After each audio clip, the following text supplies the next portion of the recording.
तो भारतीय जनता पार्टी की ओर से राकेश त्रिपाठी हमारे साथ जुड़ गए हैं। हमारे साथ समाजवादी पार्टी की ओर से प्रवक्ता नेता राजीव राय जुड़ गए हैं। आप दोनों का बहुत स्वागत है। सबसे पहले राजीव राय, आप ही से हम शुरुआत कर लेते हैं। पश्चिमी उत्तर प्रदेश के बाद हम बात अब रोहेलखंड की कर रहे हैं। यहाँ पर बम्पर बढ़त दिखाई दे रही है, लेकिन फिर भी बहुत ज्यादा डिफरेंस नहीं है। आप 29 सीटों पर तो भारतीय जनता पार्टी 22 सीटों पर जीत दर्ज करती दिखाई दे रही है।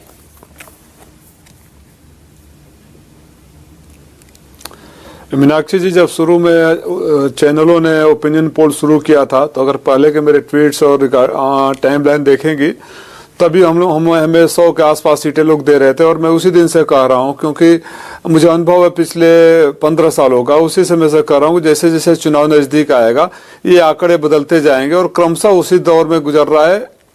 आप देखिएगा, जब चुनाव होगा 10 मार्च को रिजल्ट आएगा, तो उत्तर प्रदेश में पश्चिम से लेकर पूरब तक हमारी अप्रत्याशित और कल्पनीय जीत होगी, जिसकी कल्पना ना कोई पोल ओपिनियन मास्टर कर पा रहा है, ना कोई चैनल कर रहा है। जमीन पर जो जा रहे हैं, जमीन पर जब देखेंगे लोगों में जो गुस्सा और आक्रोश है इस सरकार के प्रति, खास तौर से योगी जी के प्रति, और जिस तरह के वाणी लगातार योगी जी बोल रहे हैं, और जिस तरह से भारतीय जनता पार्टी के कार्यकर जो प्रवक्ता लोग आते हैं और सब कुछ अच्छे अच्छे बताते हैं, तो जले पर नमक छिड़कने का काम करता है। और जितना ये नमक छिड़कते जाएंगे, हमारे वोटों की संख्या और वो सीटों की संख्या बढ़ती जाएगी। आप कह रहे हैं कि जब ये सर्वे होना शुरू हुए तब आपको लोग कम दिखाते थे, जैसे जैसे चुनाव के नजदीक जा रहे हैं समाजवादी पार्टी बढ़ती जाएगी, बीजेपी घटती जाएगी, ये राजीव राय जी का दावा है। और अगर 149 में से 81 पर बीजेपी फिलहाल पश्चिमी यूपी और रोहेलखंड को मिलाकर देखें तो 81 पर भारतीय जनता पार्टी, 66 पर सपा है, तो अंतर बहुत ज्यादा नहीं है राकेश जी। तो आपके जो दावे हैं 300 प्लस के, देखते हैं आगे क्या होगा, लेकिन अभी तक तो बहुत कठिन सा मामला दिखाई दे रहा है, लड़ाई टक्कर की है।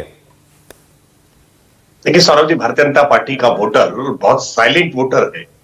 घर की महिलाओं को मैं विशेष तौर पर कहूंगा, जिनको पहली बार इस बार उज्ज्वला गैस का कनेक्शन मिला है या जिनको शौचालय योजना के तहत शौचालय मिले हैं, विशेषकर गरीब वर्ग में महिलाएं मुखर तौर पर अपने वोटों को बताने का काम नहीं करती हैं। और भारतीय जनता पार्टी के पक्ष में जब मतदान होता है ना, तो वो बहुत खुल करके मतदान करने का काम करती है। ये परिणामों ने बताया है। हम 2014 का अगर ओपिनियन पोल देखें, 2017 का ओपिनियन पोल देखें, 2019 का ओपिनियन पोल देखें, ओपिनियन पोल में भारतीय जनता पार्टी के नंबर एक्चुअल नंबर से बहुत पीछे रहे। और अगर आप अभी पिछले विधानसभा चुनाव का अगर देखें, तो भारतीय जनता पार्टी को मेजोरिटी के साथ सरकार बना पाएगी, कोई ओपिनियन पोल ऐसा जिक्र नहीं कर रहा। लेकिन आज आपकी इस ओपिनियन पोल में कम से कम आप सबसे सिंगल लार्जेस्ट पार्टी अभी भी दिखा रहे हैं। लेकिन मैं मानता हूं कि जब ये परिणाम में परिवर्तित होंगे, आप ये एग्जिट पोल जब करेंगे, तो आपके एग्जिट पोल में ही ये नंबर बढ़ते हुए दिखाई पड़ेंगे। और जब परिणाम आएगा, तो परिणाम अकल्पनीय होगा समाजवादी पार्टी के लिए, क्योंकि भारतीय जनता पार्टी अपनी पुरानी स्थिति को वापस दोहराने का काम करेगी। 2017 का चुनाव परिणाम आपने जो शुरुआत में बात की मीनाक्षी, ये इंटरेस्टिंग है, इस पर मुझे लगता है हमारे सोफोलॉजिस्ट ज्यादा बात कर सकते हैं। शशि, क्या वाकई ऐसा कोई साइलेंट वोटर है बीजेपी का? देखिए, एक बात तो इत्तेफाक सर से रखता हूं कि जो साइलेंट वोटर महिला का जो जिक्र कर रहे थे, तो कोविड में जो राशन बंट रहा है उसके कारण जाहिर सी बात है वो महिलाएं जरूर बीजेपी की तरफ हैं। लेकिन जो उज्ज्वला योजना है उसका इतना असर ग्राउंड पर मुझे दिखाई नहीं दिया। इसका कारण स्पष्ट था कि सिलेंडर का दाम बढ़ा है, तो मुझे तमाम ऐसे गरीब घर मिले जहां सिलेंडर था पर वो भरवा नहीं पा रहे हैं, लेकिन वही घर लेकिन फिर भी राशन मिलने के कारण भाजपा के साथ जुड़ा है। लेकिन ये जो रीजन है, इस रीजन में पीलीभीत, शाहजहांपुर और बरेली, ये 3 जिला अगर आप छोड़ दे, बाकी जो जिला है बिजनौर, मुरादाबाद, बदायूं, रामपुर और संभल, ये बीजेपी के लिए बहुत ही टफ होने वाला है, क्योंकि इसका सामाजिक समीकरण थोड़ा बीजेपी के लिए फिट नहीं बैठता है। तो यहाँ कितनी सपा बढ़ेगी कितना, लेकिन मेरा मानना है कि जब हम ओपिनियन पोल कर रहे थे तो मैं इस पर कायम हूं कि इस रीजन में सपा जरूर लार्जेस्ट पार्टी रहेगी। अच्छा, बिजनौर में राकेश जी, देखिए आपने अपने भाजपा ने 5 सिटिंग विधायकों पर ही दाव लगाया है, 3 नए चेहरों को आजमाया है। अब ये एक ऐसी सीट है जहां पर लग रहा था कि शायद आप कोई नया परिवर्तन करेंगे, लेकिन एक्सपेक्टेशन के मुताबिक आप रिपीटेशन कर रहे हैं। देखिए मीनाक्षी जी, उत्तर प्रदेश की जनता विशेष करके मुरादाबाद, रामपुर, बिजनौर, संभल, ये वो जिले हैं जिन जिलों ने अखिलेश यादव जी के कार्यकाल में हर वर्ष कोई ना कोई जिला कर्फ्यू ग्रस्त हो जाया करता था। ये वो जिले हैं जिन जिलों में दुर्गा प्रतिमा विसर्जन के समय में कर्फ्यू की घटनाएं हुआ करती थी। ये वो जिले हैं जहां सांप्रदायिक सद्भाव बिगड़ने की घटनाएं लगातार हुई है। किस प्रकार से वहां अराजकता और आतंक का बोलबाला हुआ करता था। कानून व्यवस्था सबसे बड़ा मसला होगा। मैं मानता हूं जब चुनाव परिणाम आएंगे और ये कानून व्यवस्था के मसले के कारण ही बहुत सारे लोग खुलकर होकर मुखर होकर के बोल नहीं पाते हैं। आज भी अभी भी ये प्रभाव रहता है कि चुनाव में हम अपना मत नहीं बताएंगे, लेकिन जब वोट पड़ेगा तो वोट सुरक्षा के लिए पड़ेगा, अपने घर की महिलाओं के घर से बाहर निकलने के लिए पड़ेगा। वरना ये वो क्षेत्र है जिन क्षेत्रों में इस कॉलेज गोइंग स्टूडेंट्स जो है वो लड़कियां घर से बाहर निकलने में डरा करती थी, मंचले पप्तियां कसा करते थे।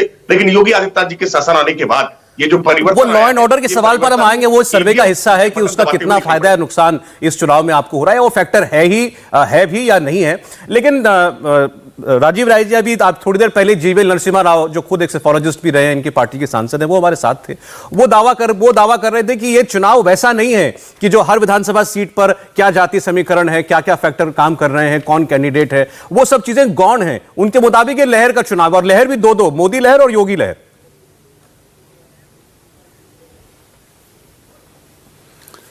जी, लहर तो है, लेकिन योगी जी के बहुत खिलाफ है लहर है। और जो छोटे भाई राकेश त्रिपाठी जी कह रहे थे कि इनके मतदाता बड़े साइलेंट है, ये इनकी कमजोरी को, फ्रस्ट्रेशन को उजागर कर रहा है। दुनिया के सबसे बड़ी पार्टी का दावा करने वाली, जो अपने आईटी सेल से ऐसे ऐसे फेक न्यूज बनाते रहते हैं, दिन भर कुछ ना कुछ बोलते रहते हैं, वो वोकल नहीं, साइलेंट हो गए। तो मैं बताना चाहूंगा कि जिन नौजवानों को 5 साल तक रोजगार नहीं मिला और रोजगार मानने पर लाठी मारा गया, जो 5 साल तक लैपटॉप का झुंझुना दिखाया जाता रहा, जो किसान 5 साल खेतों में फसलों को बचाते बचाते बीमार पड़ गए, जिनकी फसल के दाम दोगुनी नहीं हुई, जिनकी महंगाई सीमा से बाहर चले गई, आमदनी नहीं बढ़ी, और जो बाप और बेटे में सुबह पेट्रोल के लिए झगड़ा होता है, शाम को पति और पत्नी में सब्जी नहीं ले आ पाते हैं महंगाई की वजह से, उसका झगड़ा होता है, उसका खामियाजा इनको। और जैसे बता रहे थे आपके सेफोलॉजिस्ट कि सिलेंडर तो है, गैस कोई नहीं भरवा रहा है, बाइक तो है, चला कोई नहीं पा रहा है, और अपराध की बातें कर रहे हैं। पता नहीं कैसे कहां से लोग पढ़कर आते हैं। मैं तो समाजवादी पार्टी छोड़ दीजिए, विपक्ष का छोड़ दीजिए, एनसीआर के आंकड़े कहते हैं कि महिलाओं के प्रति सबसे ज्यादा अपराध उत्तर प्रदेश में है और महिलाएं सुरक्षित हैं। एक तरफ जो आपने इशारा किया है, मैं उस पर बलात्कार होते हैं, साड़ियां खींच दी जाती है। आप लोग ऐसे ही बोलते रहिए और नमक छिड़कते रहिए। राजीव जी, एक जो बात आपने इशारा किया रोजगार के नाम पर और युवाओं के नाम पर, मैं जरा उस पर एक कमेंट शशि जी आपका लेना चाहती हूँ। ये मुद्दा कितना ज्यादा हावी है, क्योंकि अब हम बरेली की बात करें, आपने कहा कि बरेली ऐसा इलाका है जो बीजेपी के लिए स्ट्रांग होल्ड है। अब बरेली के युवाओं की ही क्वांटिटी की बात की जाए, उनकी जनसंख्या की बात की जाए, तो करीब 51% वोटर्स तो युवाओं का ही है, जो 15 से 39 साल की उम्र के बीच का है। अब अगर वो बेरोजगार है तो क्या ये बीजेपी के लिए फायदा हो पाएगा, जो कि आप कह रहे हैं बरेली बहुत स्ट्रांग होल्ड है बीजेपी का? देखिए, 3 अहम मुद्दे हैं: आवारा जानवरों से फसलों का नुकसान, महंगाई और बेरोजगारी। ये 3 ऐसे मुद्दे हैं जो कहीं ना कहीं भाजपा को झटका देगा। लेकिन यहाँ दूसरी तरफ जो लॉ एंड ऑर्डर है, ऐसा मसला है जो भाजपा को लाभ पहुंचाएगा। तो ये भी दोनों तरफ है। तो जो युवा बेरोजगार है वो ये भी सोच रहा है कि ठीक है, बेरोजगार तो हम हैं, लेकिन लॉ ऑर्डर हमको चाहिए। तो दोनों देखना होगा कि कौन अपने इशू को कितना उठाता है। लेकिन ये जो रोहेलखंड है, इसमें इशू के बीच से पूरा चुनाव सामाजिक समीकरण का चुनाव होगा। जहां पर जिसका सामाजिक समीकरण स्ट्रांग होगा, उसकी पार्टी वहां चुनाव जीत जाए। चलिए, आपने भी लॉ एंड ऑर्डर का जिक्र किया। ये दावा है बीजेपी की सरकार का कि योगी सपा की सरकार में गुंडा राज था, अखिलेश की सरकार में गुंडा राज था, और योगी जी ने आकर के जो काम सबसे बढ़िया किया वो ये किया कि कानून व्यवस्था को दुरुस्त कर दिया। तो देखते हैं कि हमारे सर्वे में यह विषय लोगों की नजर में कितना अहम है। इसके आंकड़े एक बार आपको दिखाते हैं। केवल 0.2% है सौरभ। मतलब जितना बड़ा इशू हम इसे समझ रहे थे, उतना बड़ा इशू ये दिखाई देता नहीं है। केवल 0.2% लोग हैं जिनकी इसको कैसे समझे मीनाक्षी, ये बताएं, शशि बताएं। देखिए, आपके सर्वे के मुताबिक आपके लोगों की नजर में केवल 1.77, 0.2% लोगों की नजर में एक मुद्दा है। इसका मतलब यह है कि वो खुश हैं इससे, इसीलिए उनकी नजर में आज ये कोई मामला रह नहीं गया। हाँ, इनके इसलिए मसला नहीं है। अब वो मसला इनके नजर में वो है जो भी वो फेस कर रहे हैं। अभी जो प्रॉब्लम होती है वो बताते हैं लोग, क्योंकि ये प्रॉब्लम अभी फेस नहीं कर पा रहे हैं। तो उनका प्रॉब्लम आज के डेट में महंगाई हो गया है, आवारा जानवरों से फसलों का नुकसान बन गया। आप देखेंगे कि आवारा जानवरों से फसलों का नुकसान पहला मुद्दा बनेगा। और जितने भी लोग यहाँ पर बैठे, योगी जी को नंबर अच्छे दे रहे हैं कि गुंडा राज की समाप्ति हुई है, कहना आप ये चाह रहे हैं? हाँ, अब कुल मार के लॉ एंड ऑर्डर तो अच्छा हुआ है, इस बात से कोई इनकार नहीं कर सकता है। कोई सेफोलॉजिस्ट भी इनकार कर सकता है, और कोई वहां लोगों से बात करने भी जाएगा तो लोग भी मानते हैं, चाहे वो किसी पार्टी के वोटर हो। ठीक है, तो राय मतलब बटी हुई है राकेश जी। मतलब आपने सिलेंडर दे दिया पहले, तो गैस महंगी कर दी, सब्सिडी हटा दी, फिर आप फ्री राशन दे रहे हैं तो महंगाई बढ़ा दिया आपने, पेट्रोल डीजल के दाम बढ़ा दिए हैं। ठीक है, लॉ एंड ऑर्डर पर हमारे सेफोलॉजिस्ट के सर्वे में बताते हैं कि लोग आपसे संतुष्ट हैं, लेकिन ऐसा नहीं है कि सब कुछ आप ही के पक्ष में चल रहा है। सवाल पूछने का तरीका क्या है, ये महत्वपूर्ण है। सवाल किस तरह से फ्रेम किए गए हैं। जैसे लॉ एंड ऑर्डर की सिचुएशन जो मैं कह रहा हूं, देखिए रामपुर और उसके आसपास के एरिया में आजम खान का किस प्रकार का एक रसूख हुआ करता था और सत्ता के बल पर किस प्रकार से सरकारी जमीन हो या लोगों की सामान्य जमीनें हो उसको एक दूसरे समाजवादी पार्टी के पक्ष में कब्जा करा देने का मसला हो। आज लोगों ने वो निजात महसूस की है, वो आजादी महसूस की है। चौराहों की जो गुंडागर्दी हुआ करती थी, जिसका मैं जिक्र कर रहा था कि लड़कियों के लिए स्कूल जाना मुश्किल हुआ करता था, चौराहों की गुंडागर्दी जो कभी किसी को भी मारपीट कर देना, किसी से भी रंगदारी वसूलना, इन घटनाओं में जिस तरह की कमी आई है उसको जनता महसूस कर रही है। और मैं फिर कह रहा हूं इसको, ये साइलेंट वोटर के रूप में है। इन सवालों के आप जब जवाब लेने की कोशिश करते हैं तो मुखरता से लोग खुलकर के इन सवालों के जवाब नहीं देते हैं, लेकिन जब ये ईवीएम पर बटन दबाना होता है तो लोग अपनी चलिए वो तो देखिए, वोटर के मन की बात कोई नहीं पढ़ सकता, हो सकता कोई इनको बताता हो, क्या पता कोई झूठ बताता हो, वो तो कोई गारंटी ले नहीं सकता। लेकिन जो मुद्दे दिखाई देते हैं, जैसे इन्होंने कहा लॉ एंड ऑर्डर आपके पक्ष में जाता दिखाई देता है, लेकिन जो छुट्टा जानवर जिसको बोलते हैं यूपी की भाषा में, खुले जानवर, ये फैक्ट है, ये हम तक भी रिपोर्ट आती है, किसान परेशान है इस बात से, रात को घर में की बजाय वो उसको खेत में सोना पड़ता है कि जानवर उसकी फसल खराब कर देगा। इससे आप इनकार नहीं कर सकते। देखिए सौरभ जी, मैं इनकार नहीं कर रहा हूं, लेकिन यह भी सच है कि अवैध कत्लखाने जो चला करते थे जिसमें जानवर चोरी हो जाया करते थे। मैं याद दिलाऊंगा आपको कि किस प्रकार से समाजवादी पार्टी के शासनकाल में आजम खान की भैंसें गायब हो गई थी और पुलिस को लगाना पड़ा था आजम खान की भैंसें तलाशने के लिए। सच्चाई यह है कि अपने जानवरों को संभालना बहुत मुश्किल था, चाहे वो पश्चिमी उत्तर प्रदेश हो या रोहिलखंड का हिस्सा हो या पूर्वांचल का हिस्सा हो। अपने जानवर संभालना मुश्किल होता था क्योंकि जानवर खोल करके ले जाया करते थे अवैध कत्लखानों में काट करके, और उससे एक बड़ी इकोनॉमी जो एक भ्रष्टाचार के साथ चला करती थी। उत्तर प्रदेश में योगी आदित्यनाथ जी की सरकार बनते ही 24 घंटे के भीतर ही अवैध बूचड़खानों पर हमने लगाम लगाने का काम किया है। हाँ, ये बात सही है कि ये जो छुट्टा जानवर है इनकी वजह से किसानों को कुछ समस्या जरूर हुई है, लेकिन सरकार ने जिस तरह से वहां आज अलग अलग गौशालाएं बनाने का काम किया है, छुट्टा जानवरों को पकड़ करके उन गौशालाओं में रखने का काम किया है, हमने इस संदर्भ में पहल की है। 900 रुपए आपने देखिए वो पहल की होगी, लेकिन जनता को वो फिलहाल तो जो हमारा ग्राउंड जीरो रिसर्च का सर्वे है उसमें तो दिखाई नहीं दे रहा है और लोग अपनी नाराजगी उस मामले में जता रहे हैं। फिलहाल ग्राउंड जीरो रिसर्च के ओपिनियन पोल में हमने उत्तर प्रदेश के 5 रीजन की 73 विधानसभा सीटों पर वोटर्स से डायरेक्ट सवाल पूछे। हमने ये जानने की कोशिश की है कि 2022 के चुनाव में किन मुद्दों का बोलबाला रहेगा, वोटर्स क्या सोचकर अपना वोट कास्ट करेंगे। राज्य के लगभग 38% मतदाता अपने इलाके की सबसे बड़ी समस्या आवारा पशुओं, आवारा जानवरों से फसलों को होने वाले नुकसान को मान रहे हैं। सौरभ जी हाँ, ये बड़ा मुद्दा तो है। राजीव जी, मुझे 1 मिनट दीजिएगा, मैं आ रहा हूं आपके पास, आप जरूर इसका जवाब देना चाहते होंगे। निषाद पार्टी के अध्यक्ष संजय निषाद जी इस वक्त हमारे साथ जुड़ गए। निषाद साहब, आपका बहुत स्वागत है। मैं आपको बता दूं, हमने ये सर्वे कराया है और अभी तक हम पश्चिमी उत्तर प्रदेश और रोहिलखंड के आंकड़ों तक पहुंचे दिखा रहे हैं। तो 149 सीटों पर, 150 सीटों पर आपका गठबंधन 81 पाता हुआ दिख रहा है, 66 पाता हुआ दिख रहा है सपा आरएलडी का गठबंधन। आप आगे दिख रहे हैं नंबर 1 पर, लेकिन फासला बहुत ज्यादा आप में और गठबंधन में है नहीं। क्या कहेंगे?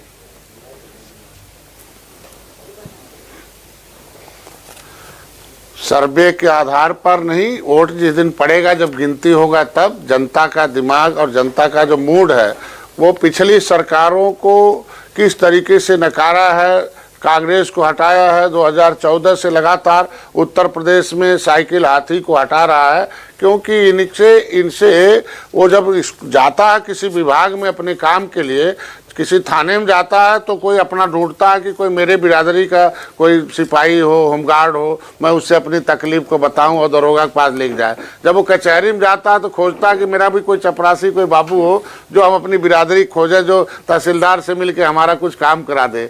जब वो कभी जाता है ब्लॉक पर तो खोजता है अपनी बिरादरी को। इसी तरीके हर विभागों में आदमी जाते हैं और अपनी बिरादरी जब नहीं पाते हैं, उनको लगता है कि मैंने बहुत गलती से जब हाथी बटन दबा दिया, हाथी हीरो हो गई, उसके लोग हाकिम पैदा हो गए, हमारा बेटा हरवा पैदा हो गया। हमने साइकिल बटन दबा दिया, उनका बेटा जो है हाकिम पैदा हो गया, दरोगा, एसपी, आईजी हो गया, हमारा बेटा रिक्शा चलाने वाला पैदा हो गया। ये आदमी के दिमाग में जेहन है 2014 से लगातार। इसलिए आप बड़ा गठबंधन 2017 में कांग्रेस के साथ हुआ था सपा का, लेकिन आप देखिए सपा कहाँ चली गई। सबसे बड़ा गठबंधन 2019 में बसपा सपा का हुआ था, फिर देख लीजिए समाजवादी पार्टी कहाँ चली गई, बसपा कहाँ चली चली गई, क्योंकि उससे जो बड़ा गठबंधन था कि इस देश को आजाद कराने वाली 578 जातियां, जो केवट मल्ला, बिंद, कश्यप, कहार, धीवर, रैकवार, बाथम, सुरैया, खुलवट, चाही, इन लोगों ने, इनको अंग्रेजों ने क्रिमिनल कास्ट घोषित किया था, इन्हें कानून बनाकर उजाड़ा था, संविधान बनवाया था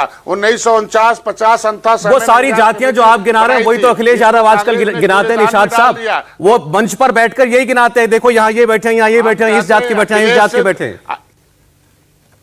हर रंग के फूल हमारे गुलदस्ते में है, ये कहते हैं। मतलब 30 साल से दिया नहीं ना ये इन जातियों का। आज अगर चेहरा गिना रहे हैं अखिलेश जी, इसके मतलब 30 साल से इनके साथ धोखेबाजी किया है ना, वो चेहरे से नेता बनाने से नहीं होगा ना, नीत नहीं बनाया ना। ठीक है, मैं पूछता हूँ राजीव राय जी से, वो कह रहे हैं कि समाज को बराबर की हिस्सेदारी, जो आप लोगों का नारा भी है, जिसकी जितनी हिस्सेदारी, जितनी भागीदारी उसकी उतनी हिस्सेदारी, वो 5 साल में इन्होंने करके दिया। अब जब वोटर जाएगा बटन दबाने दे, तो वो उसके दिमाग में हाथी और साइकिल की सरकार होगी, कमल की सरकार नहीं होगी। ये तो कह रहे हैं, ठीक कर रही है राजीव जी। संजय निषाद जी जो बात कर रहे हैं कि याददाश्त कमजोर है, इनके बेटे को सबसे पहले सांसद अखिलेश यादव ने बनाया था, नहीं तो जिंदगी भर संघर्ष कर रहे थे, लाठी खा रहे थे और जेल जा रहे थे। इनके साथ जो धोखा हो रहा था इनको याद नहीं है, जनता को याद है कि अखिलेश यादव ने इनके बेटे को सांसद बना दिया, और ये बार्गेनिंग करके जिनका स्टिंग ऑपरेशन आया था कि कत्ल मार कराते हैं, थाने लुटवाते हैं, थाने जलवा देते हैं, इन्होंने अपने को एमएलसी बना दिया और पूरे समाज को ठग दिया। सुनिए ना, सुनने का ताकत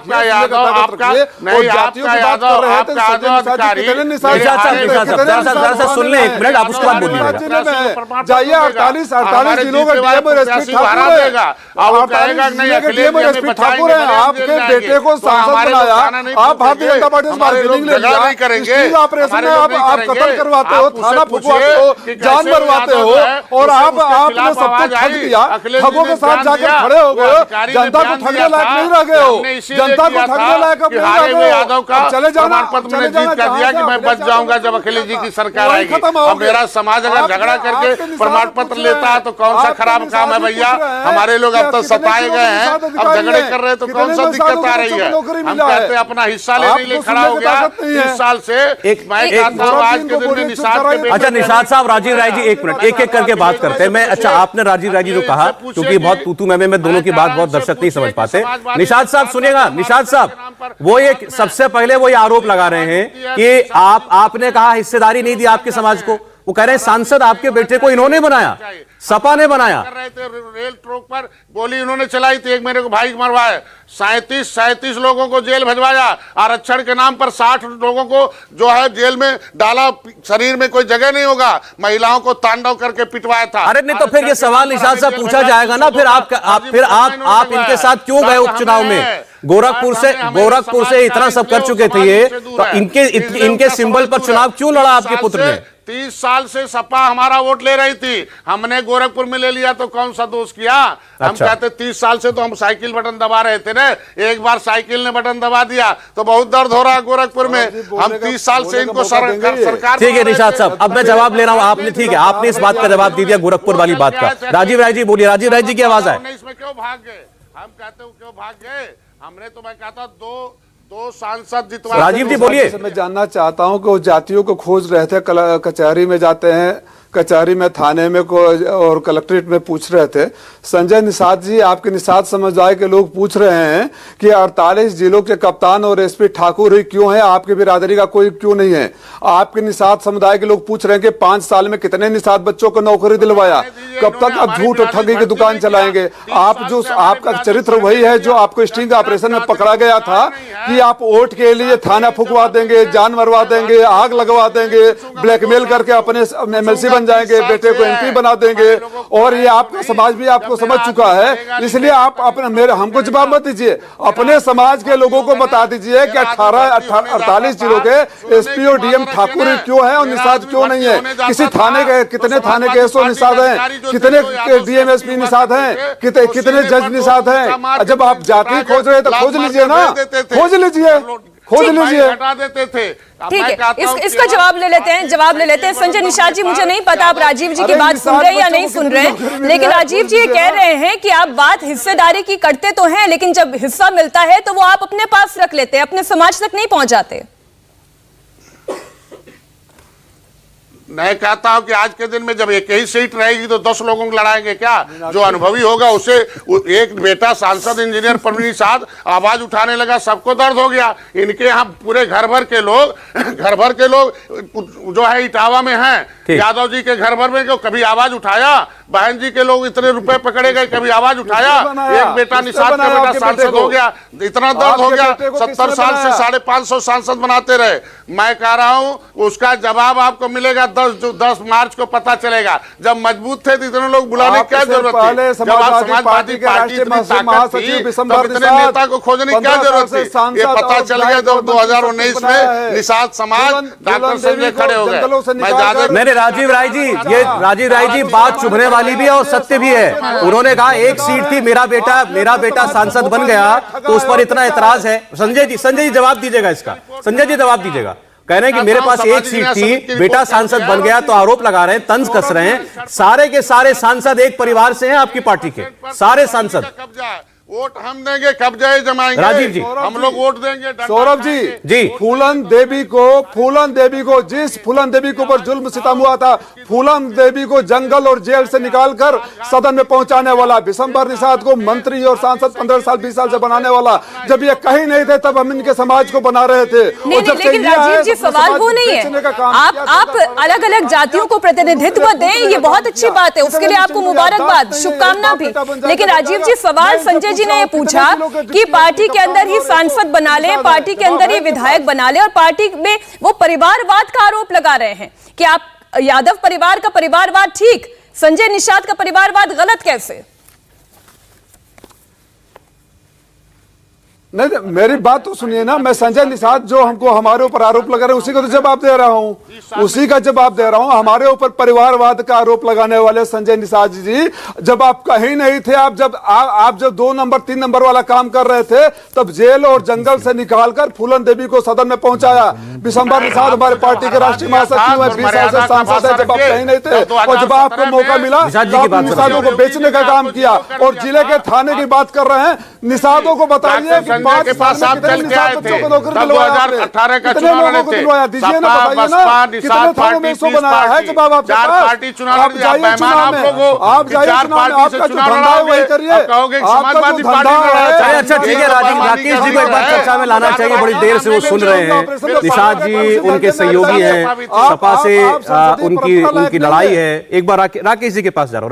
राकेश जी देखिए, ये अब इस पर आज बात हो रही है सामाजिक हिस्सेदारी की, जिसका दावा करते हैं अखिलेश यादव और आरोप लगाते हैं आप पर कि आपने ऐसा नहीं किया, आपने समाज को उसका हक नहीं दिया। एक दो वर्गों के पास सब कुछ पहुंच गया, मलाई पहुंच गई और बाकी सब बैठे रह गए। देखिए, सामाजिक हिस्सेदारी तो कमोबेश कुछ हद तक मुलायम सिंह यादव जी जब तक पार्टी के अध्यक्ष थे तब तक समाजवादी पार्टी में रही। जब बेनी प्रसाद वर्मा से लेकर के और जनेश्वर मिश्रा तक समाजवादी पार्टी में हुआ करते थे, तब वो कुछ दलों को साथ लेकर के चला करते थे। झूठा ही सही समाजवाद का कुछ नारा तो उसमें दिखा करता था। लेकिन अखिलेश यादव जी ने जब से पार्टी की कमान अपने हाथ में ली, विशुद्ध तौर पर सैफई कुनबे को किस तरह से उन्होंने आगे बढ़ाने का काम किया। 18 वर्ष पूरी कर चुकी आयु का एक भी नौजवान ऐसा नहीं था समाजवादी पार्टी के शासनकाल में जिसको लाल बत्ती ना मिल गई हो, ब्लॉक प्रमुख ना हो गया हो, जिला पंचायत ना हो गया हो, अलग अलग प्रकार के दर्जा प्राप्त मंत्री ना बना दिया गया हो। जब ये खाने की टेबल पर अपने बैठते हैं ना, तो पूरी पार्लियामेंट्री बोर्ड की मीटिंग हो जाती। नाश्ते की टेबल पर बैठे हो, पार्लियामेंट्री बोर्ड की मीटिंग हो गई, प्रोफेसर रामगोपाल जी बैठ गए, धर्मेंद्र जी बैठ गए, अखिलेश यादव बैठ गए, खाने की टेबल पर भी बैठ करके सारी टिकट तय कर लिए। परिवार की पार्टी चलाने वाले लोग और परिवारवाद का आरोप लगाने की बात कर रहे हैं। सच्चाई यह है कि समाजवादी पार्टी ने वोट बैंक की पॉलिटिक्स करके लोगों के बैंक खाते खाली। अच्छा राकेश जी, देखिए हम ये चर्चा कर रहे हैं परिवारवाद के ऊपर, लेकिन क्या परिवारवाद आम लोगों के बीच में, जनता के बीच में भी एक मुद्दा है या नहीं? मैं शशि जी आपसे ये जानना चाहती हूँ, जब आप लोगों ने सर्वे करवाया, क्या लोगों के बीच में परिवारवाद एक बहुत अहम मुद्दा है या नहीं? देखिए, परिवारवाद एक इकोसिस्टम की तरह काम करता है। लार्जर स्केल पर तो मुद्दा बन सकता है, लेकिन कंस्टिट्यूएंसी स्केल पर कभी मुद्दा नहीं बनता है। और यही कारण है कि आप कोई भी पार्टी उठा लीजिए, चाहे वो भाजपा हो, चाहे सपा हो, चाहे कांग्रेस हो, सब में आप में दिखेंगे कि आप एक डाटा मैं आपको दे देना चाहता हूं कि 25 साल से लेके 40 साल के बीच में भी जितने भी सांसद हैं वो किसी न किसी परिवार से हैं। चाहे वो भाजपा में हो, अनुराग ठाकुर जी को देखिए, आप दुष्यंत सिंह जी को देखिए, आप कांग्रेस में भी देखेंगे। कांग्रेस में हालांकि मैं यहाँ दूंगा कि साउथ से जो जीत के आते हैं, केरला और तमिलनाडु, उसमें कुछ एग्जाम्पल मिलता है कि वहां से कुछ ऐसे हैं जो नॉन पॉलिटिकल फैमिलीज हैं। लेकिन उत्तर प्रदेश में यूपी में आप देख लीजिए, मृगंगा सिंह जी को टिकट मिला है उनके पिताजी के कारण, कोई इस बात से इनकार नहीं कर सकता है। पंकज सिंह जी नोएडा से लड़ रहे हैं, आप देखिए तो आप उत्तराखंड, हाँ, तो अब आप देखेंगे जो कौशल किशोर एक मंत्री जी हैं, उनकी पत्नी सांसद हैं, उनको अपने बेटे मतलब आप ये कह रहे हैं कि लार्जर स्केल पर ये चर्चा का विषय तो बन सकता है, लेकिन कॉन्स्टिट्यूएंसी वाइज आप जाएंगे, लोग उसको वोट करते हैं जो हमारे बीच में रहता है, लोग भूल जाते हैं कि परिवार का किसका कहने की बात है अभी, अब समाज अभी भी उस टाइप का है कि फ्यूडल माइंडसेट से चलता है और परिवारवाद को नहीं बल्कि एक नेता को सपोर्ट करता है जो उसके लिए काम करता है। सहमत है त्रिपाठी जी इससे? नहीं, देखिए, परिवारवाद, मैं फिर किस बात को दोहरा रहा हूं, किसी नेता के परिजन का चुनाव लड़ना, किसी नेता के परिजन का राजनीति में आ जाना यह आपत्तिजनक नहीं है, लेकिन पार्टी की लीडरशिप पूरी तय करना परिवार के आधार पर, पूरी पार्टी का शिफ्ट हो जाना एक परिवार में उत्तराधिकारी के आधार पर, यह एक अलहदा मसला है और इसको हम परिवारवाद की परिभाषा के रूप में हमेशा परिभाषित करते हैं। आप जब इस रोहिलखंड की बात कर रहे हैं तो इसी में रामपुर की बात करेंगे और रामपुर में अब्दुल्ला आजम की भी बात करेंगे। कल ही परसों बेल पर छूट करके गए हैं, लगभग 22 महीनों से जेल में थे। जेल में क्यों थे उस पर भी चर्चा करनी चाहिए। 2 उनके पास जो है पैन कार्ड है, उनके पास 2 वोटर कार्ड है, उनकी 2 जन्म तिथियां हैं, डॉक्यूमेंटल एविडेंस है, हाईकोर्ट और सुप्रीम कोर्ट तक उनकी जमानतें खारिज हुई हैं। आजम खान अभी तक जेल की सलाखों के भीतर है। इतने मुकदमे आजम खान के ऊपर दर्ज हुए, जैसी भारतीय जनता पार्टी की सरकार बनी, वो सारे दबे कुचले लोग जिन पर अत्याचार अन्याय ढा रखा था आजम खान ने, वो समूह बना करके मुख्यमंत्री योगी आदित्यनाथ जी से जवाब लेता हूं राजीव जी से, उसको निशात साहब मैं आ रहा हूं आपके पास में, जवाब लेता हूं। इनका कहना है तो कि आपने तो उस व्यक्ति के ऊपर जो सांसद रहा, मंत्री रहा, बकरी चोरी का आरोप आपने लगा दिया। ये इतना द्वेष आपने उनसे किया, ये आपके लिए कहा जाता है, आपकी पार्टी के लिए। त्रिपाठी जी जवाब देंगे? राजीव राय बात करो। सौरभ जी, जिस सरकार के शीर्षस्थ पर तमाम आपराधिक मुकदमे वाले, जो इतिहास में न भूतो न समझता हूं न भविष्यत, देश के किसी प्रदेश के मुख्यमंत्री और उप मुख्यमंत्री पर तमाम आपराधिक मुकदमे उतने नहीं रहे होंगे जितने योगी जी और मौर्य जी के ऊपर हैं। तो सबसे ऊपर आपराधिक मुकदमे वालों को बैठाकर अब अपराध के बारे में बात करें तो आप हंसी के पात्र हैं, इससे ज्यादा कुछ नहीं है। एडीआर की रिपोर्ट कहती है कि सबसे ज्यादा परसेंटेज में, नंबर में बोलूंगा तो ये लोग व्हाट्सएप यूनिवर्सिटी वाले हैं, बोलते हैं कि हमारे सबसे ज्यादा संख्या है तो हमारे लोग होंगे। सबसे ज्यादा अपराधी और जघन्य अपराधों के आरोपी इनके सांसद, विधायक और मंत्री है, केंद्रीय मंत्रिमंडल में भी, प्रदेश मंत्रिमंडल में। ये सोचते हैं कि इनका जितना ज्ञान है, जितना बोल देंगे उतना ही प्रदेश के नौजवानों का ज्ञान है। इसीलिए आदरणीय अखिलेश यादव जी ने लैपटॉप बांटकर लड़कों को मजबूत कर दिया था कि जो भी ये झूठ बोले उनको वहां पकड़ लो। सबसे ज्यादा अपराधी इनके पार्टी में, सबसे ज्यादा बलात्कारी इनके पार्टी में, सबसे ज्यादा आपराधिक मुकदमे वाला मुख्यमंत्री इनके पार्टी में। और परिवारवाद इनके किस मुख्यमंत्री के नहीं है? येदियुरप्पा से ले लीजिए, वसुंधरा राजे सिंधिया को ले लीजिए, कल्याण सिंह को ले लीजिए, राजनाथ सिंह को ले लीजिए, सारे मुख्यमंत्रियों ने अपने बेटे को स्टैब्लिश कर दिया। राजीव जी, राकेश त्रिपाठी कुछ और कह रहे हैं, अपराध के बारे में ये बोले, अपराध के बारे सर इसकी परिभाषा में ये कह रहे हैं कि परिवार का मुखिया ही पार्टी की लाइन तय करे, टिकट का बंटवारा तय करे और किसी अच्छे नेता का, अच्छा व्यक्ति आगे पॉलिटिक्स में चला जाए तो ये परिवारवाद नहीं है। दोनों की परिभाषा अलग अलग वो रख रहे हैं। नहीं, ये दोनों परिवारवाद अलग कैसे हो सकता है? इनके मुख्यमंत्री का बेटा सांसद और मंत्री बन जाए तो परिवारवाद नहीं है। किसी और परिवार का अगर कोई बन जाए और जनता उसको चुनकर भेज दे और उसी परिवार को पूर्ण बहुमत के साथ सरकार में भी बना चुकी हो, 4 बार वो सरकार बना चुके हो, तो वो गलत है। लेकिन इनके हर प्रदेश के मुख्यमंत्री का बेटा सांसद हो जाए, मंत्री हो जाए, चलिए अच्छा ठीक है, इससे आगे बढ़ते हैं क्योंकि राजीव जी देखिए, अखिलेश यादव की जगह राजीव राय समाजवादी पार्टी के अध्यक्ष हो जाएंगे तो ये परिवारवाद का आरोप नहीं लगेगा। बस मैं इतना कमेंट करना चाहती थी। अच्छा, जिले जो है रोहिलखंड के, वो इस वक्त आप स्क्रीन पर देख रहे हैं कि हम किन किन इलाकों की बात कर रहे हैं। स्वर्गीय जनेश्वर मिश्रा ने बहुत सही, मुरादाबाद, अमरोहा, संघर्ष, रामपुर, बदायूं, बरेली, पीलीभीत, शाहजहांपुर, इसको रोहिलखंड कहा जाता है। इन जिलों की बात है। राजीव जी मैं आता हूं, राजीव जी मैं आ रहा हूं, एक मिनट, एक बार निशात साहब को इन्वॉल्व कर ले, फिर मैं आता हूं आपके पास। निशात साहब, यहां अभी अपराध की बात हो रही थी, मुझे बताइएगा कि सपा राज में लॉ एंड ऑर्डर का, कानून व्यवस्था का क्या हाल था? मैं तो भुक्तभोगी हूं ना। मैं तो रेल पर अपनी बात रख रहा था, 1 घंटे के अंदर गोली चलवाया, एक मेरे भाई को मरवाया, पूरे 6 घंटे 37 लोगों को जेल में भेजा, 2000 लोगों को आप दे। आवाज उठाना कोई अपराध है क्या? वो 60 गाड़ियां फुकवाई, मेरे महिलाओं को तांडव मचाए, नंगा नाच रटा, पीटा, बच्चों को बहरे कर दिया। मैं कहता हूँ इससे बढ़िया क्या गुंडागर्दी हो सकती है, जिसे मैं 7 महीने जंगलों में बिताया हूँ। मैं कहता हूँ फर्जी मुकदमे 302 हम लोगों पर लगाया, इनकी गोली ने मारा और हमारे ऊपर मुकदमा लगा दिया 302 का। इससे ज्यादा क्या हो सकता है? मैं कहता हूं कि मथुरा का कांड क्या हुआ था, जौहर वाला, ऐसे ढेर सारे आपराधिक मामले क्या कर सकते हैं, उस पर न जाए। मैं कहता हूं 2014 से ये जनता जाग गई, जब हम लोगों ने एक प्रोग्राम बनाया, educate the educated person about the politics, तो 2014 से जनता ने सपा बसपा कांग्रेस से मोहभंग कर दिया। हमने reach the voter and teach the voter and the caste the voter, हमने प्रोग्राम बनाया कि जनता को पॉलिटिकली बेहोश किया है। झुआ भर वोट को पौआ पिलाते थे, पौआ पिला के वोट पर डकैती डालते थे, धमका के वोट ले लेते थे, उनको बहका के वोट ले लेते, उनके नौकरियों पर कब्जा कर लेते थे, गुंडागर्दी कहते थे, यादव दोयम दर्जे का ये तो है ठाकुरबाद चल रहा है। उस समय हमारे लोग तांडव मचाए जाते थे, किस तरीके से वो है, इसीलिए तो हटा दिया सरकारों, जनता ने साइकिल बटन छूना बंद कर दिया कि भैया साइकिल दबाएंगे तो फिर वही गुंडे आएंगे।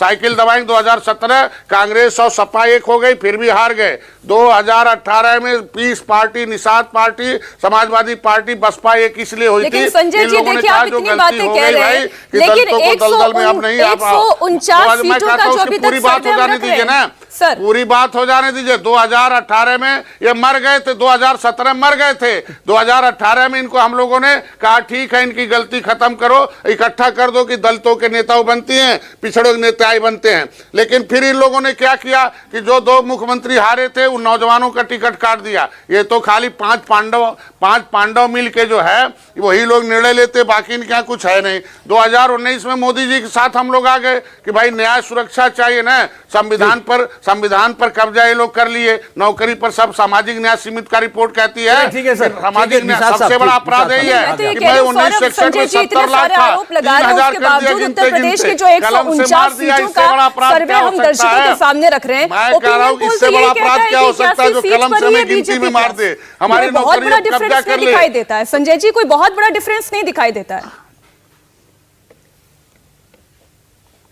क्या बीजेपी दिखाई देगा ना, समय आने जब वोट पड़ेगा तब। अभी डिजिटल पहले रैली थी, रैलियों में लोग बांका भर के लाते थे, बहका कर लोगों को गुमराह करते थे। मैं तो चुनाव को धन्यवाद दूंगा कि डिजिटल कर दिया है। अब रोज कम से कम फिल्टर न्यूज जाएगा, 15 दिन तक जनता जानेगी कि किसका क्या काला चिट्ठा है, कोई फर्जी न्यूज नहीं जाएगा, सही जगह बटन दबाएगा। एक सेकंड, अच्छा ठीक है राजीव जी, मैं आ रहा हूं, 1 मिनट में अमिताभ कुछ जोड़ रहे हैं, बोलिए मार्च को देखिएगा। सौरभ जी, मीनाक्षी जी, बाकी सब लोग इससे इत्तेफाक भी रखेंगे, ये रुहेलखंड वो हिस्सा है जहां तमाम मसलों के ऊपर समुदाय भारी होता है। हिंदू मुसलमान का चुनाव अगर पूरे उत्तर प्रदेश में सबसे ज्यादा कहीं आप देखेंगे तो इस हिस्से में देखेंगे। और महत्वपूर्ण एक पक्ष ये भी है कि इसी क्षेत्र में जब आप शाहजहांपुर जाते हैं, पीलीभीत जाते हैं, तो वहां सिख समुदाय का वोट भी महत्वपूर्ण हो जाता है। और उस सब का कमोबेश जो असर हो रहा है हिंदू मुसलमान सिख, उसकी एक पूरी तस्वीर, मुकम्मल तस्वीर आपको इस क्षेत्र में दिख रही है ओपिनियन पोल में। तो मतलब आप कह रहे हैं यहां पर डेमोग्राफी बहुत मायने रखेगी, वर्ग समुदाय का बहुत असर पड़ेगा। हाँ, चलिए ठीक है, राजीव जी आप जवाब दे सकते हैं, आपके लिए बहुत कुछ कहा संजय निषाद जी ने। संजय निषाद जी का असली चरित्र वही है जो ये कह रहे थे ना, मरवा दिया, पिटवा दिया, करवा दिया, जो स्टिंग ऑपरेशन में यही सब वो करवाते थे पहली बात। दूसरी बात, अभी लखीमपुर में किसानों को ऊपर गाड़ी चढ़वा दिया गृह राज्य मंत्री ने अपने बेटे से, वो गृह राज्य मंत्री के ऊपर 302 का मुकदमा 3 साल से। अब आप चुप तो रहिए, आप इनको सौरभ जी, मैं नहीं संजय जी सुन लीजिए ना, संजय जी सुन लीजिए, म्यूट करिए। राजीव जी के कारण सपा को बसपा को उत्तर प्रदेश से हटाया गया है। नहीं ठीक है संजय जी, सुन लीजिएगा। देखिए आप बोल रहे थे, वो नहीं बोल रहे थे ना, वो सुन रहे थे। संजय जी प्लीज, राजीव जी बोलिए। मैं तो झूठ बोलेंगे तो मैं बोलूंगा ना, समय में आऊंगा, आप उसके बाद जवाब दे दीजिएगा। झूठ बोलेंगे, मैं आऊंगा दोबारा आपके पास। एक्सेप्ट करेंगे, गोली चला तक नहीं चला था। राजीव जी आप अपनी बात पूरी करें। मैं पूछ रहा हूँ ना, जवाब दे रहा हूँ ना उनसे। ठीक है राजीव जी जवाब दे, राजीव जी की आवाज रेल था क्यों गए, ये किसी को बढ़ने नहीं देना चाहते ना। ठीक, निषाद का बेटा नेता हो जाएगा, निषाद हिस्सा पा जाएगा, निषाद को आरक्षण मिल जाएगा। संजय जी सारी बातें आप कह चुके हैं, नौकरी पा जाएगा, सारी बातें आप कह चुके हैं। राजीव जी अब जवाब दीजिए, राजीव जी की आवाज है। संजय जी में आ रहा हूँ, राजीव जी की आवाज बोलिए। राजीव वोट लिया था सौरभ जी, संजय जी तो खुद ही एक्सेप्ट कर चुके हैं स्टिंग ऑपरेशन में कि यही सब वो धंधा करते थे, यही इनका असली पेशा है। राजनीति में तो उस जुगाड़ से आ गए। मैं अपराधियों की बात कर रहा हूं, तो अभी चंद महीने पहले किसानों को जीप चढ़वा दिया गृह राज्य मंत्री ने। आप बताइए रिकॉर्ड क्या कहता है, पुलिस थाने के रिकॉर्ड क्या? वो अधिकारी कहा था कि मैंने इसलिए राजीव जी, संजय निषाद जी, आपका मानसिक संतुलन खराब हो गया है। मुझे लगता है कि आपके मानसिक इलाज की जरूरत है आपको। जिस नेता को जो सदन में बैठने वाला इतना पेशेंस नहीं है कि अपने बारे में सुन सके, आपका मानसिक संतुलन बिल्कुल बिगड़ चुका है। आप जैसे बिगड़े हुए मानसिक संतुलन वाले लोगों के साथ बहस करना अपनी ऊर्जा को खराब करना है। आपके शालीनता थोड़ा रखिए ना, शालीनता रखिए ना। बोल दो कि क्या करते थे? आपका धंधा था पैसे लेकर थाना पकड़वाना, धंधा था लोगों को मार बनवाना, और मैंने आपको खुद कहा आप जैसे व्यक्ति को तो जेल में होना चाहिए, आप जैसे व्यक्ति को जेल में होना चाहिए, आप जैसे व्यक्ति को जेल में होना चाहिए। टीवी पर बैठकर बोल रहे हैं, काम ही जेल भेजवाना, आपको काम ही दूसरा कोई होता तो स्टिंग ऑपरेशन के बाद जेल चला गया, एक बार जेल भेजवाओ। दूसरा कोई होता ना तो स्टिंग ऑपरेशन के बाद जेल चला गया होता। समाज जो आपने खुद बोला है, आपका असली चरित्र है। कास्ट है, अंग्रेजों ने मार्शल कौम हमारे ऊपर कहा है। ऐसे नहीं है, अब कमजोर थे, जब तक पौआ पिलाते थे झुआ भरोट को, समय खत्म हो गया। अब पौआ नहीं पिला पाएंगे, वोट नहीं पाएंगे। ये मार्शल कौम अब जग गया, अपना अधिकार लेगा। सौरभ जी, ये बहस हो पाएगा क्या? राजीव जी, आप अपनी बात रखिए। अच्छा ठीक है, निषाद साहब देखिए काफी हुआ, वो एक बार अपनी बात कहना चाहते हैं, आप कैसे मैं बात रखूं? ठीक है, मैं कह रहा हूँ संजय राय जी की बात आए, एक मिनट इनकी बात सुनिए, क्या कहना चाह रहे हैं एक बार। अभी संजय जी की आवाज आए, केवल समाज इनका बटन बोलिए संजय जी, क्यों बंद कर दिया निषाद साहब ने। संजय जी बोलिए। राजीव माफ कीजिएगा संजीव जी, राजीव जी माफी चाहता हूँ। केवल दरोगा यादव पैदा होते हैं।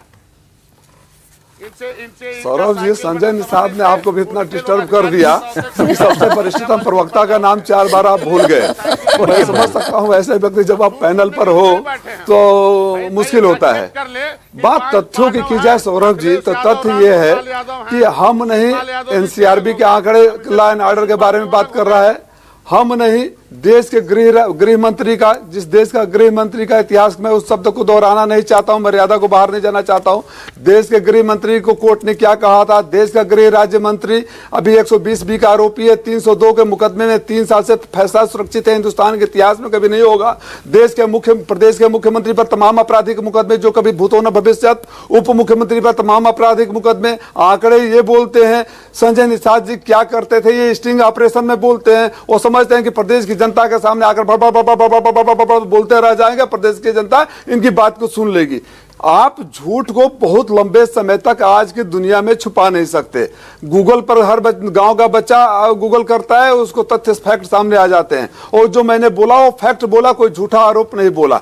इसीलिए मैं कहता हूं कि जब उत्तर प्रदेश के थानों में ठीक है राजीव जी, देखिए लेकिन आपने काफी मुद्दे गिनाए, आपने एनसीआरबी कहा, ये डेटा हमारे जो हमारी एजेंसी के सर्वेयर्स हैं, इनके हिसाब से लॉ एंड ऑर्डर के नंबर तो बीजेपी को मिल रहे हैं। बहरहाल आपने जो बातें की उनका जवाब देंगे राकेश त्रिपाठी। राकेश जी, नहीं तो आप फिर भारत सरकार देख रहा था कि किस तरह से राजीव राय कर दे, और इंडिया टुडे के जो सर्वेयर है उन्हीं के आंकड़े ले ले। अब देखिए मैं किसी और के सर्वे पर तो क्या कमेंट करूंगा। मैं हमारे जो सर्वे हमारे पास है मैं उसकी बात कह सकता हूं। उसके मुताबिक कानून व्यवस्था दुरुस्त हुई है, ऐसा लोग मानते हैं।